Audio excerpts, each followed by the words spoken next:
Great. Thank you, Alex, and thank you all for being here. We are really excited to see such a diverse group who are joining us today for this topic that is very close to our work, close to our heart, something we are putting a lot of energy into.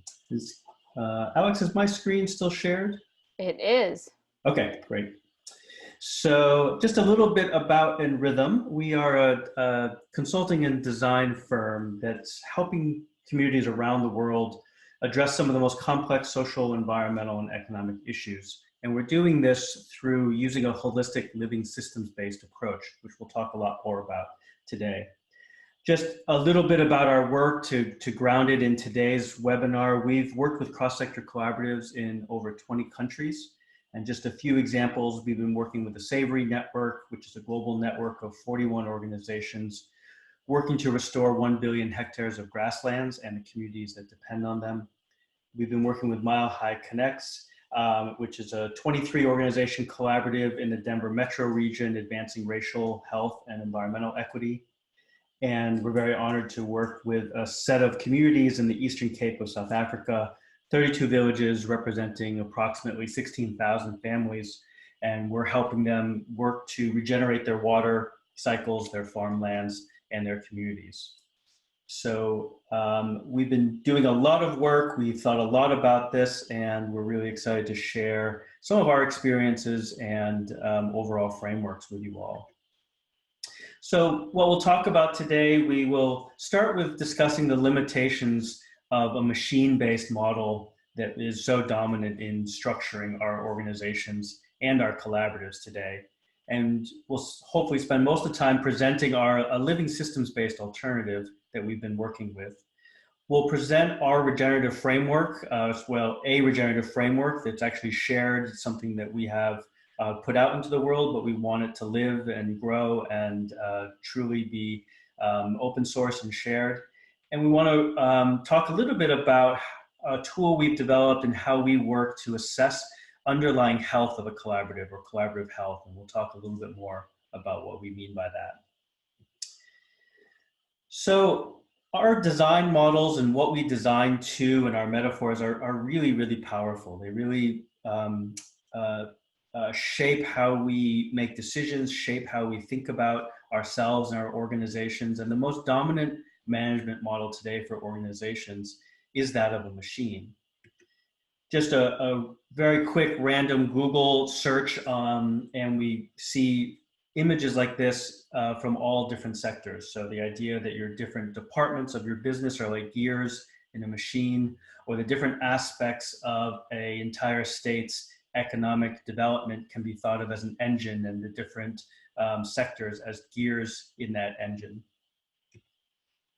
And for those of you in the nonprofit sector, this is pervasive in the nonprofit sector as well. There's a lot of effort in thinking about nonprofits in the same way that we think about for-profits, and we see some limitations in that. We see articles like transform your nonprofit board into a fundraising machine, or the image on the right, a little robot saying, let's use AI for social good and nonprofits.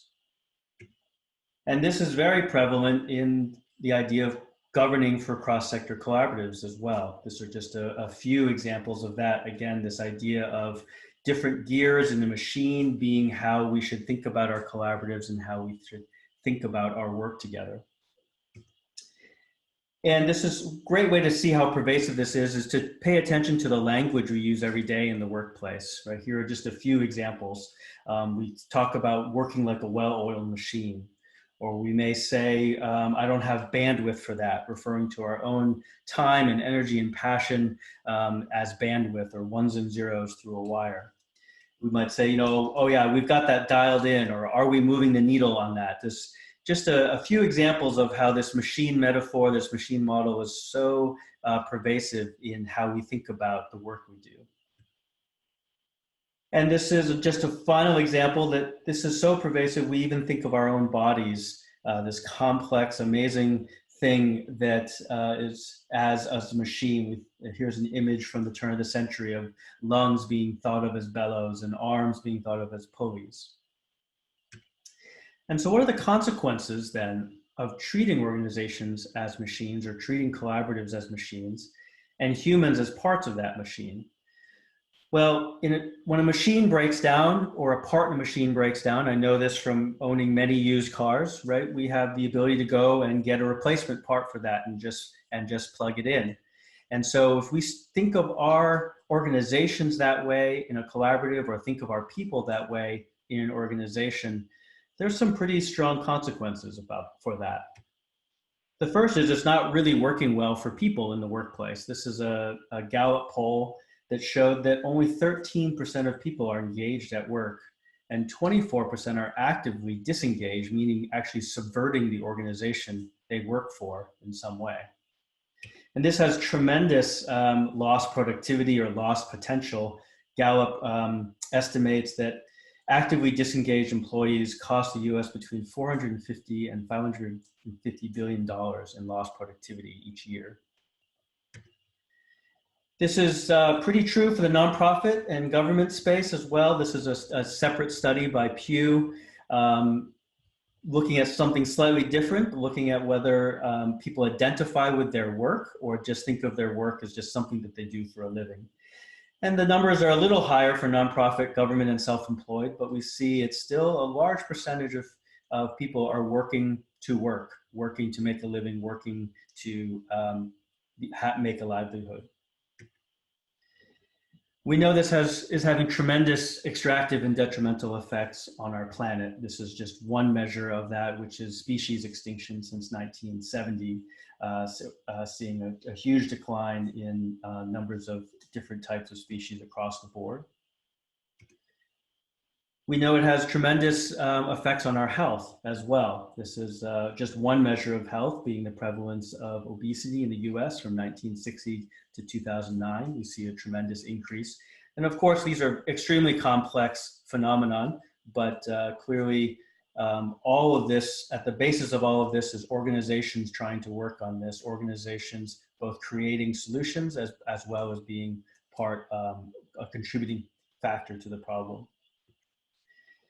If we look at our economic equality, we're now at a state where we have individuals owning more wealth than entire countries, which obviously has tremendous detrimental effects. And from an equity perspective, despite all of our different social movements and changes, still in the US, whether you look at infant mortality to life expectancy, race is still the largest predictor of how well you will do in each of these categories in society. And for those of us working in the equity space, just want to talk about our partnership with the Gemini Group. This is a slide that we have used from one of their presentations. We won't go into all the details, but it's just to point out many of these issues, equity in particular, are not just a phenomenon that has emerged. This has been designed. And this is just an example of the different acts, the different federal acts over time that has created privilege and put one race ahead of another, at least in the US context. So how did we get here? What is the history of this machine metaphor? Well, it arose in the age of enlightenment, and it's important to remember, or it's good to remember, that actually it was originally an empowering idea, this idea of the world being a machine or designed like a machine. It arose out of the idea that the ability to observe and predict through reduction in reason is actually deeply connected to our individual empowerment, because the idea that we can predict cause and effect moved us away from the idea of fate and divine rights and monarchy being the dominant model of structuring society. In many ways, it's the philosophical foundation for democracy, for human rights, for social justice. And at the heart of this, there's many pillars of this view, but Newton really is the really strong pillar, in that his work on the physical laws and being able to predict the physical laws of force and gravity and movement of celestial bodies were so convincing that in many ways we just assume that we can address other issues or address other complex phenomenon in a similar way. And we've really spent the next 300 years applying this scientific, reductionist, and mechanical approach to all these different aspects of the human endeavor. And it led to this idea that the universe is like a clock, or the clockwork universe that we can predict, we can therefore predict and manage in a very structured and reductionist way. And this works well for physical laws. It works amazingly well for the physical laws that Newton was looking at. But for many of us, for many of the issues we're working on today and we're grappling with, we're seeing this approach is just limited. And this is a great quote from the great systems thinker Donella Meadows, saying that the world is a complex, interconnected, finite, ecological, social, and psychological economic system. We treat it as if it were not, as if it were divisible, separable, simple, and infinite. Our persistent, intractable global problems arise directly from this mismatch. And the issue is that we have really two kinds of problems that many of us are working on, and that a reductionist scientific sort of machine-based model is really good for complicated problems, but it's not great for complex problems. And what's the difference? Complicated is anything from baking a cake to designing a computer to shooting a rocket onto the moon. They are things that have a predictable set of inputs. You can follow a series of steps, and there is a predictable set of outputs, such that you can follow a recipe to bake a cake. You can follow a blueprint or design to make a rocket. Even though it's very complicated, there's many steps, there's lots of precision, it's very different than a complex problem. A complex problem is where you start with a set of dense interdependencies. Things change in a nonlinear way very, very fast, and it quickly becomes unpredictable. And things that are complex problems are like many of the things we're working on: climate change, social justice, racial equity. All of these things fit into this complex side of this complex problem side of this figure. But it's also, just to make it land for you all, it's also the idea of raising a child, right? If there was a set of predictable inputs and predictable outputs, raising a child would be a lot more straightforward. But we know it's something that is more in the complex arena. And so, and we're recognizing this across many of our industries, right? Whether we're looking at healthcare or schools, we're recognizing that the organizations, the problems we're working with are complex adaptive systems. And this idea of a cross-sector collaborative then is really gaining a lot of momentum, and many of us work in them and with them. And this idea is that these solutions, or the solutions to these issues, are larger than any one institution or any one sector. So the potential of collaboration, we know, is that collaboratives harness the power and wisdom and resources and tools of all of these different sectors. And we know we need to do that to be able to address these complex issues.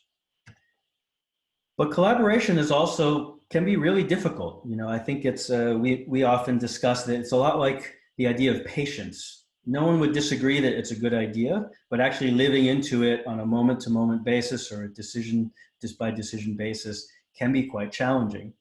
And collaboration is the same. Of course, we know we need to do it, but when it's not working, it can feel like many of these situations that we've probably all experienced. It can feel like all talk and not enough doing, that the value proposition is assumed and it's not clear to all members, that decision-making processes can become overly cumbersome and complicated, or it feels like death by committee, or at worst, we are part of a collaborative, but we're still in silos and infighting over resources.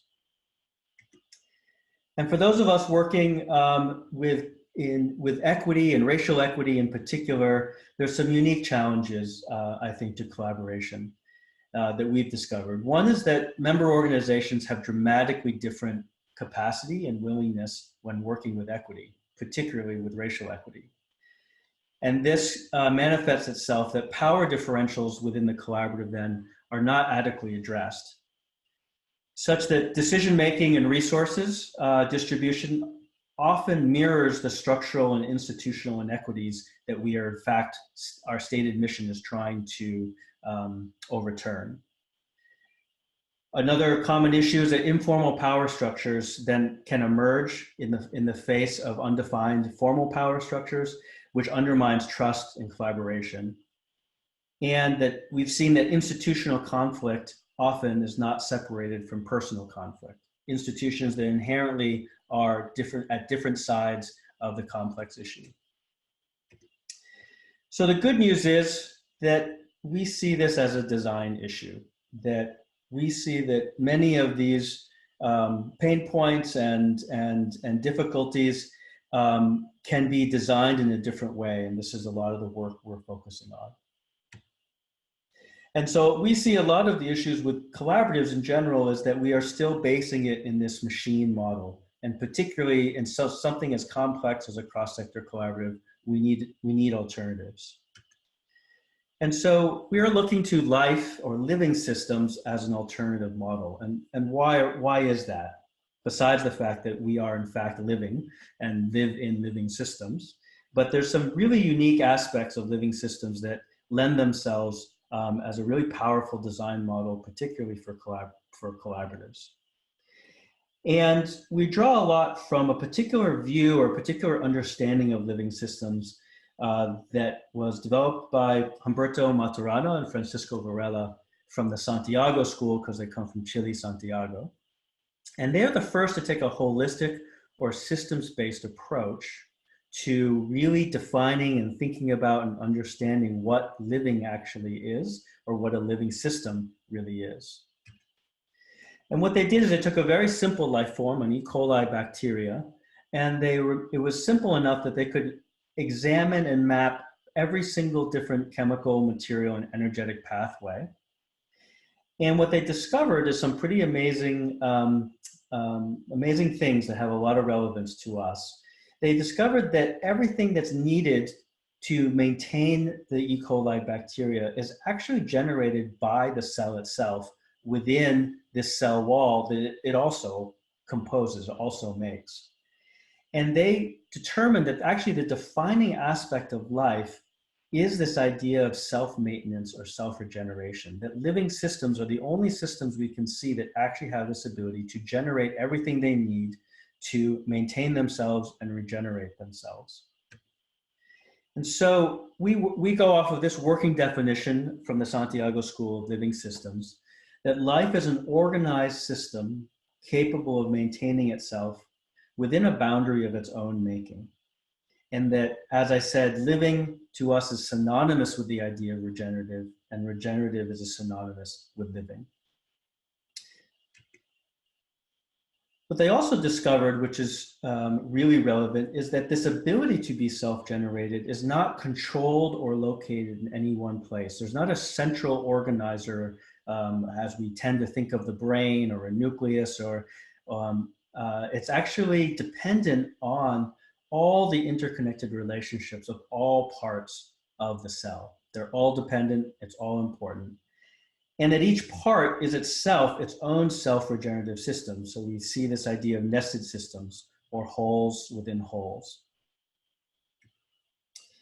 And so just as an example of that, if we think of our own body as a living system, then we could artificially keep each of these different organs, a heart, a brain not yet, but eventually a stomach, lungs, we can keep them vital, we can keep them functioning, separate. But life, a living body, is only alive when there's all the different interconnected parts, all the information flowing back and forth, all the resources flowing back and forth, that's represented by these blue arrows. While death, on the other hand, is actually defined by the Santiago School as the breaking down of these interconnections, that even if we have these artificially kept alive organs, it's not actually living because they're not connected. And we can easily see this as an analogous then to our organizations or to our collaboratives, right? That a living, functioning, vibrant, and resilient collaborative is represented similarly as the figure on the left, that where the different sectors, government, community, healthcare, business, are interconnected and information and resources are flowing between them. Versus the situation of death or dying or at least not functioning very well is the situation on the right, where the sectors are present but not necessarily interconnected or not operating in an interconnected way. The other really relevant discovery from the Santiago School is that living systems are both dependent on their environment. They need resources from the environment, but but they also help to create that environment.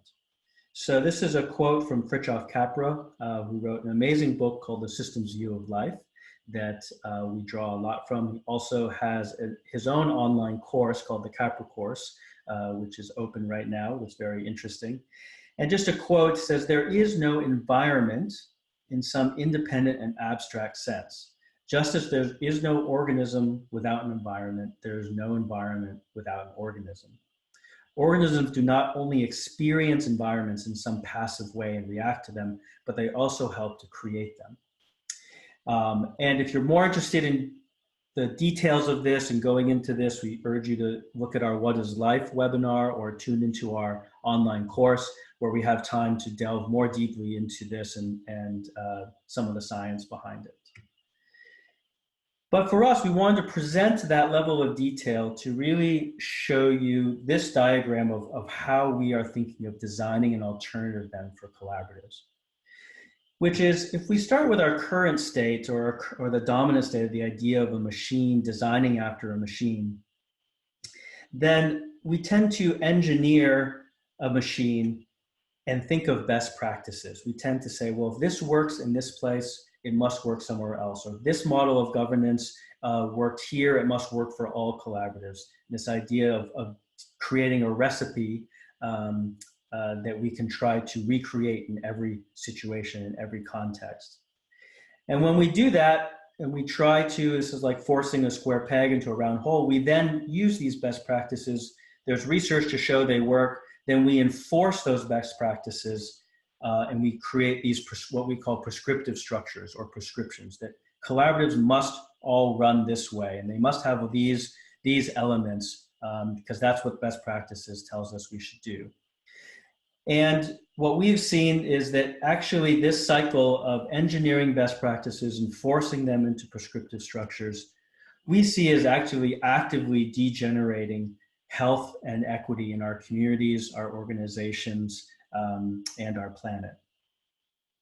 Our alternative that we are working with in Rhythm then is to start with a living systems design and use the learnings that we just presented, as well as many more, to inform a set of principles that we design from. And the difference between a principle and a best practice we will get into. But from these principles, then this facilitates the creation of flexible frameworks that can be applied into unique and different contexts in each situation that each of you are in. And we see this as ultimately regenerating the health and equity and resilience of our communities, of our organizations, and ultimately the collaboratives that we're also trying to create or working within.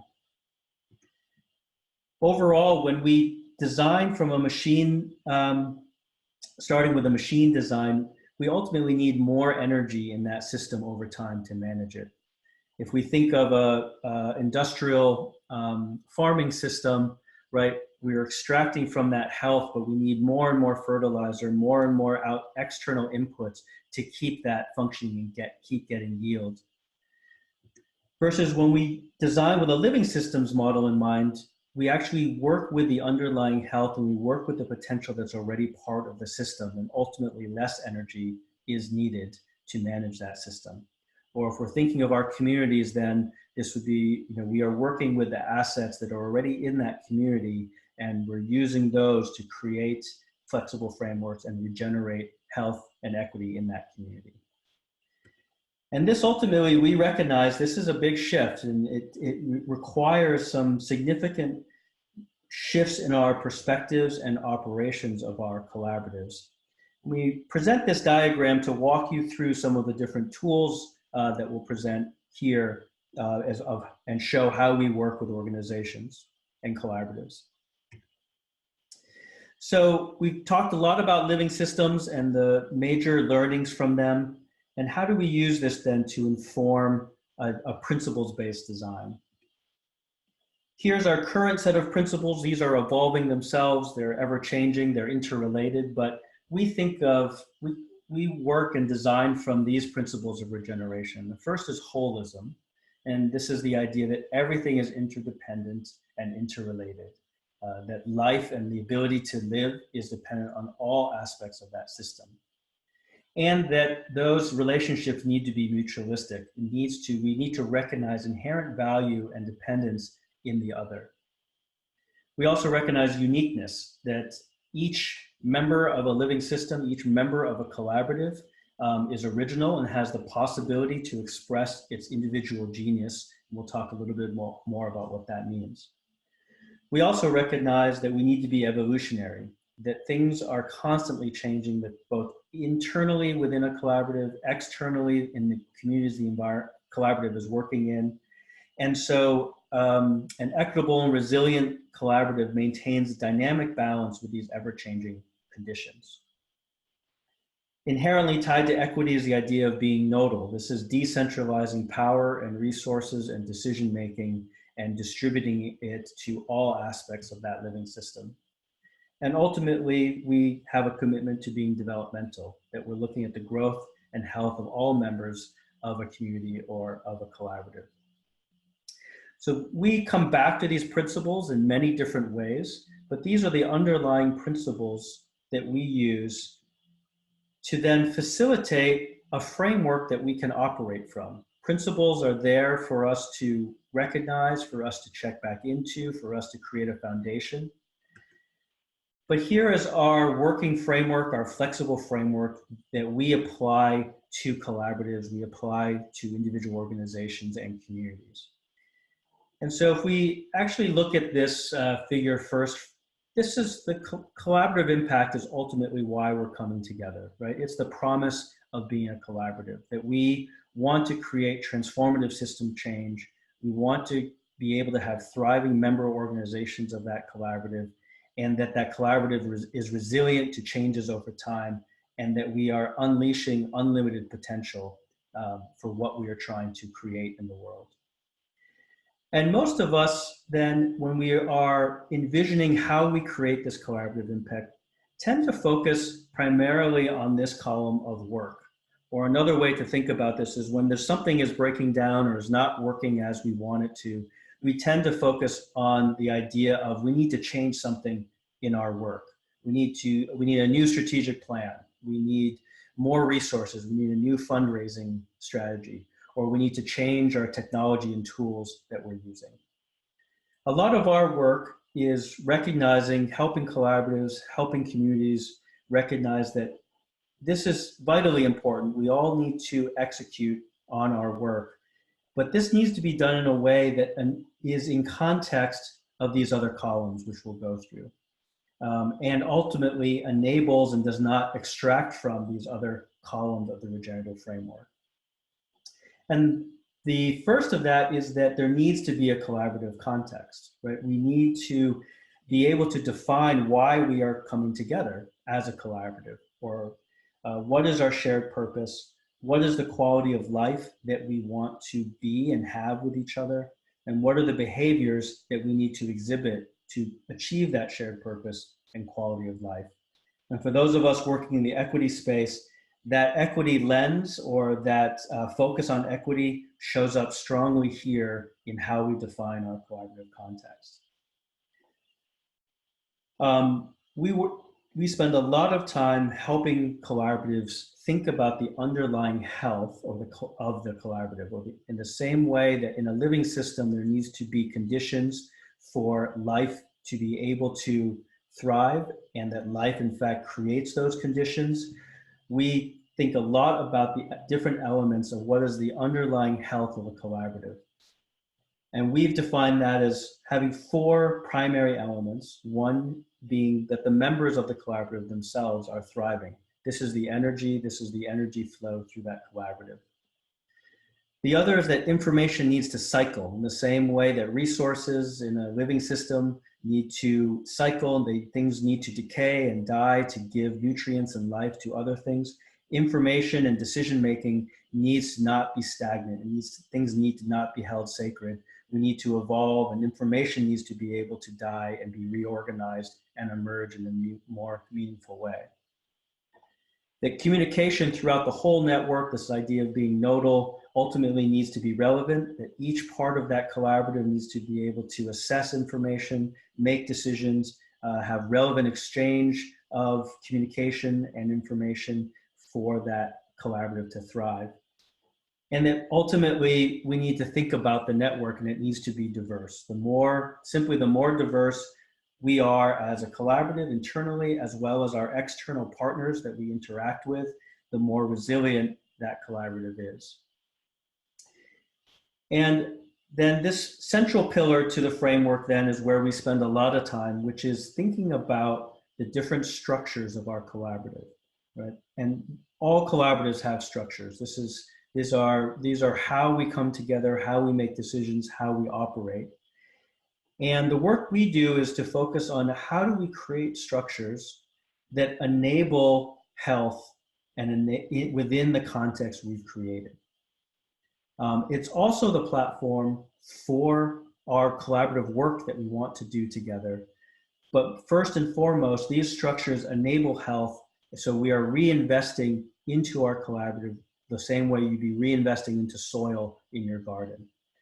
All too often, if we just focus on work, we might get short-term execution. We might get a crop this year, but ultimately we are doing that at the expense of our underlying health, and then therefore at the expense of our long-term resilience, thriving, and transformative change. So we spend a lot of time focusing on the collaborative design, on thinking of structures of how do we enable health first, as well as be a platform to execute on our work. So just want to show some examples then of how does using these principles, using this flexible framework, how does this regenerate health and equity? And just two small examples. One from the regenerative agriculture space that many of us, we have a long lineage in and tradition in, those of us in nRhythm. This is the work of the Savory Institute. And they use an approach like this. Our work has grown out in many ways of the thinking and work of the Savory Institute. And the transformation you're about to see has no external inputs. There's no added seed or fertilizer or energy. It was simply managing this land in a way to release the underlying health, release the inherent conditions that are already part of that system.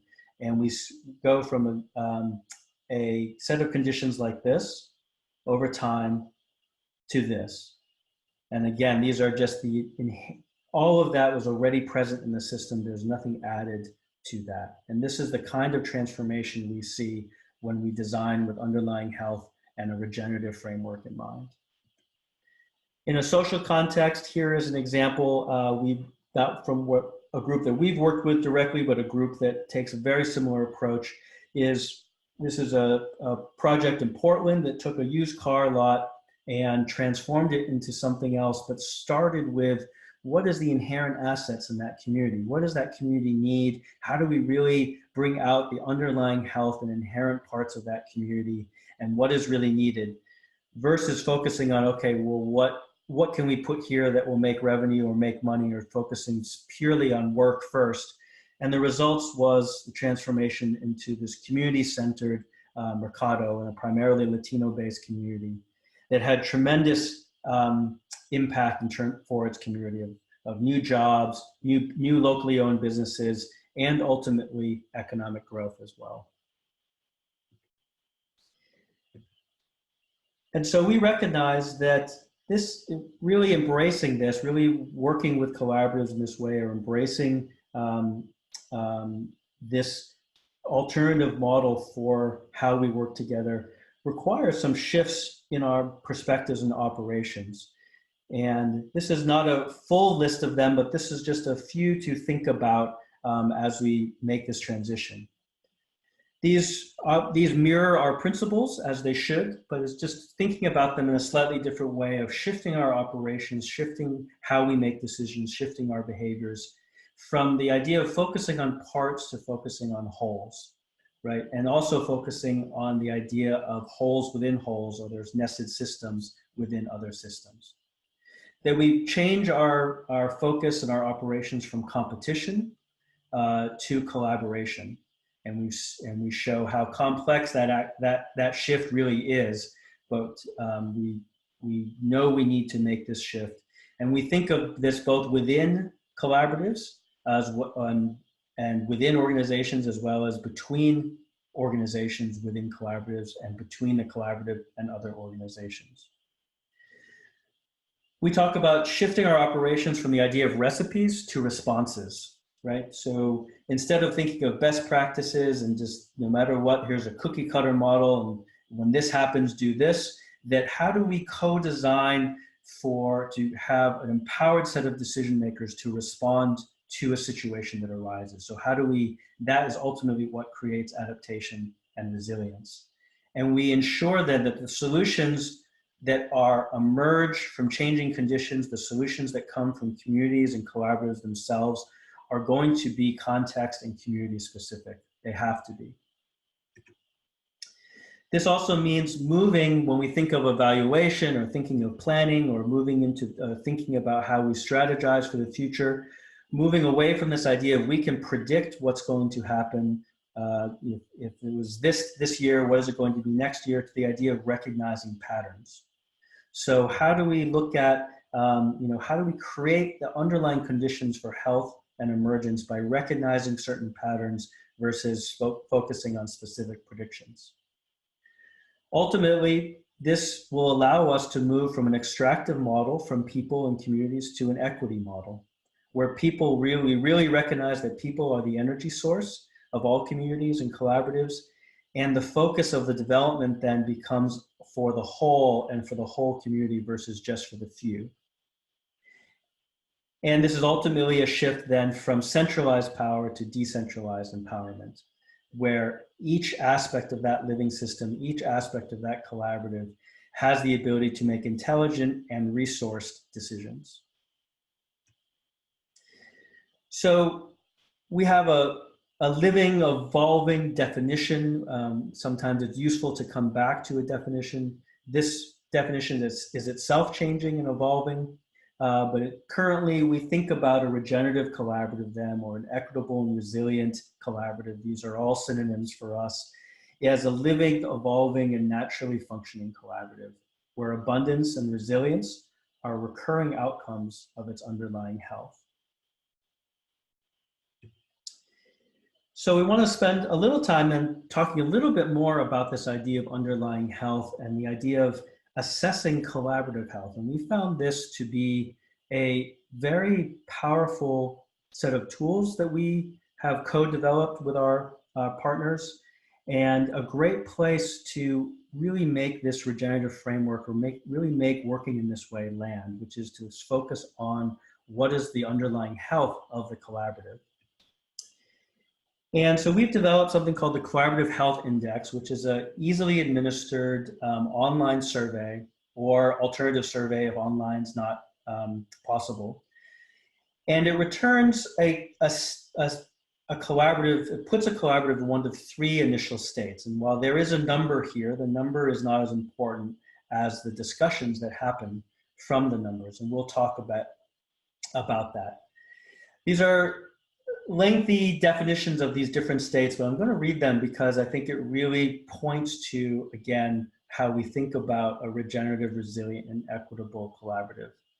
So our index can determine that a collaborative is actually in a degenerative state, and we define that as where collaborative member organizations are siloed in their work.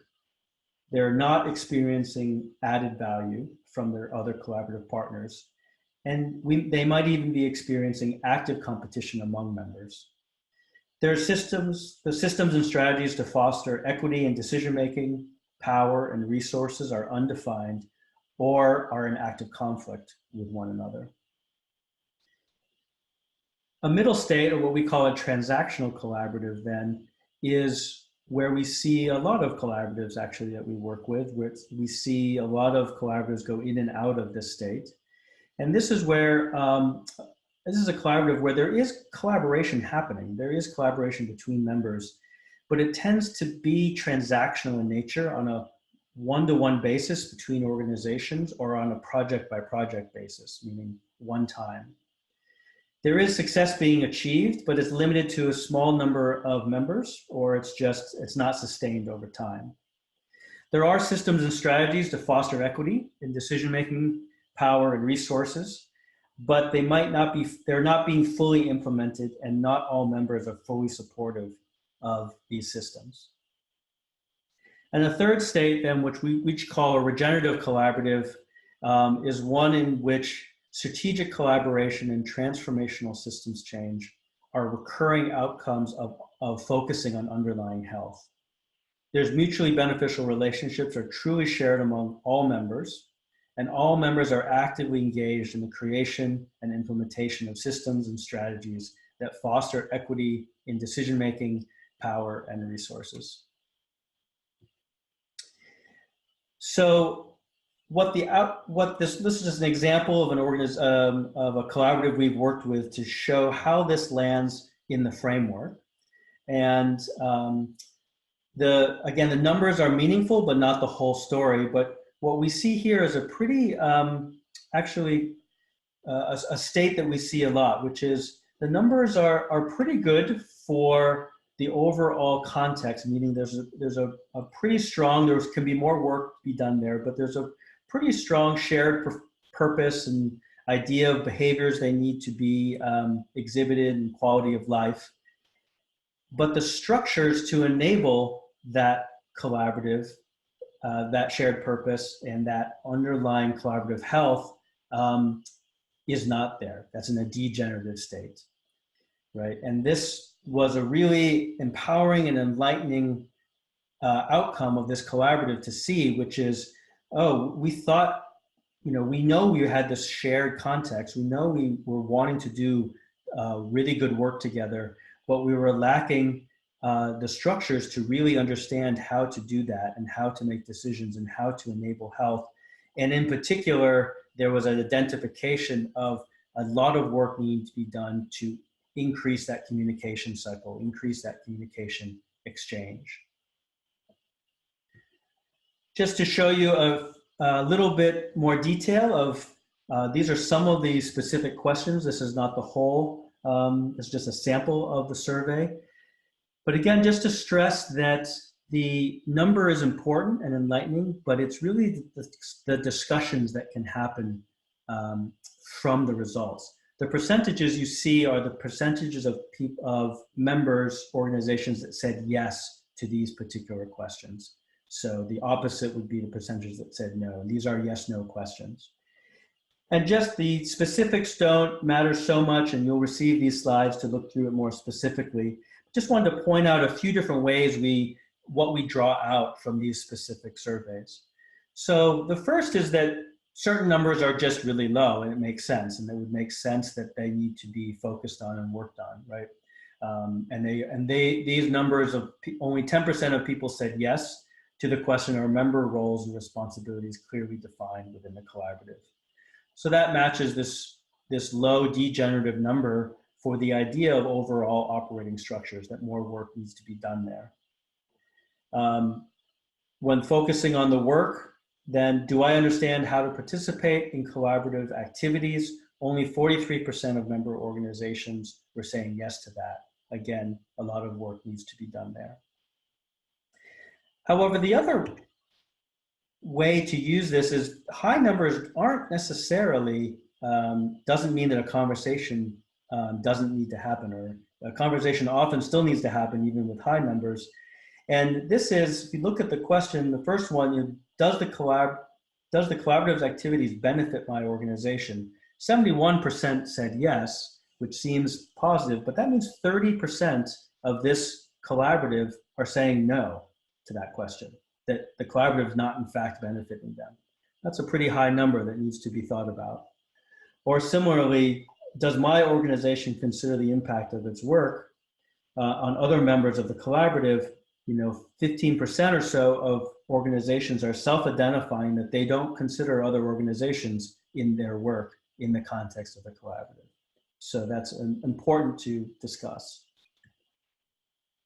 Some of the most meaningful results is where it's really split, where there's 50% of the collaborative say feel one way and 50% feel the other way. This is a really meaningful conversation then to have. Do operating structures ensure diversity in the collaborative? 52% yes, 48% no. Are the operating structures fully transparent? Again, split almost 50-50. And then finally, just wanted to point out here, the number is not so much here, but just showing you how we embed equity and the equity lens through all aspects of the survey. There's not one section that is called equity, but we see the expression of equity needs to be is throughout the whole framework, through decision-making, through communications, through thriving. And so in these two sections, just to highlight that, the equity component, we ask the question, do current operating structures consider the historic societal inequities? Or does the collaborative disrupt the structural inequities in funding and resource distribution in community economic opportunities? Is the work of the collaborative detrimentally impacted by funding inequities among members? Just to give you a little taste of how we try to draw out and assess and understand the equity within a collaborative. And this is extremely meaningful set of conversations to have. So want to wrap up here telling you a little bit about other ways that we can support you and support your collaboratives, and then have a little time for questions. So first is we're offering what we're calling group coffee chats, which is, we threw a lot of information at you in a very short amount of time, and you might have a lot more questions than we can answer in the next 10 minutes. So we invite you to join us for a coffee, virtual coffee, and just chat about what's on your mind, your reflections, and how else we can support you. Just some of the work that we are doing, we help establish new collaboratives using this framework and these tools in mind. The Collaborative Health Index is something that we support many different, both individual organizations as well as collaboratives at all stages of a collaborative, whether you're establishing a new collaborative or you've been in process for a long time or in collaboration for a long time. Some specific support, we do, address specific aspects of a collaborative like strategic planning or operational support or financial modeling, but we do it in this context that we've presented, in this frame, using this framework as a way to enable underlying health as well as be a platform for work. And for any funders on the call, we have a specific set of applications of our framework and of our tools that can be used for, in the fields of evaluation and impact evaluation of your funding portfolio. The equities, the Collaborative Health Index can be used and is being used by a number of our partners as an equity assessment for where a foundation is at or where a grantee might be at. And then we work with a number of funders just to provide overall design support for their funding portfolio in the context of a lot of the frameworks and approaches that we presented. So thank you all very much. I see a number of things in the chat, but I haven't had a chance to read them, but happy to open it up now for any questions you all have.